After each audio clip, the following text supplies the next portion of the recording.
Well, Tim, it looked a lot of fun at Brands Hatch, and you were very polite about Colin's car, but in reality, it was a lot of fun.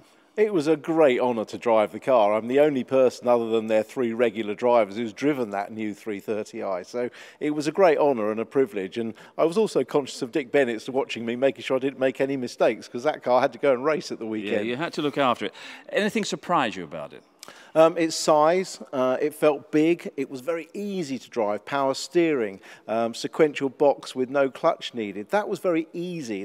The old car is very mechanical to drive, as Colin described. So the ease of driving was very good, but the performance was incredible. But then you get a modern driver in a car like your 91 BMW, and they come out sort of glowing, almost saying this is real motor racing. This is a real racing car. Well, it's a bit like if you're used to driving automatics and you suddenly remember driving a manual gearbox and the engagement that you have. And that's what he was feeling. He was feeling those raw emotions of driving the car. Well, that was BMW. This was one of the cars that brought you into the Touring Car Championship, the RS 500, and this was a beast. And I know this is a fond memory for you driving this car. Yeah, very much. This was the end of the Group A era, when Group A cars were their absolute zenith, and the Ford RS 500 really took the wins all over the world. The car had 560 horsepower. It used to do 175 miles an hour. The tyres were nothing like as good as they are today, so it was very exciting to drive. And it marked a period, I think, where people were watched touring cars in awe. And we started then the journey of super touring and 2-litre cars, and that grew to a zenith at the end of sort of the 90s as well. But this was the end of a period of great racing in BTCC. But you came out of this car and you've driven sports cars as well.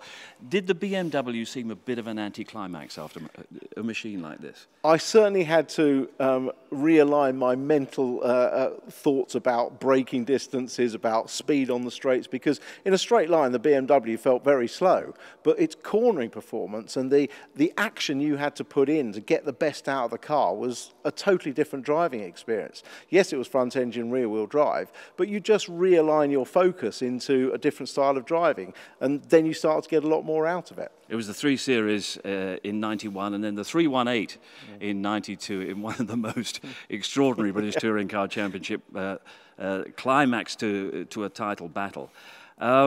Well, we've talked about it many times, and you saw it all in your rearview mirror anyway. Of course, I mean, we put a post up, or BTCC put a post up this week on social media, and within 24 hours it had over 120,000 views, and it just became a major talking point and a reason why people started following the BTCC, for the action, the drama, the personalities. Everything was encapsulated in that championship battle. And remember, dear old Will Hoy was in the battle as well. There were 3 of us with 3 different manufacturers. Winner takes all.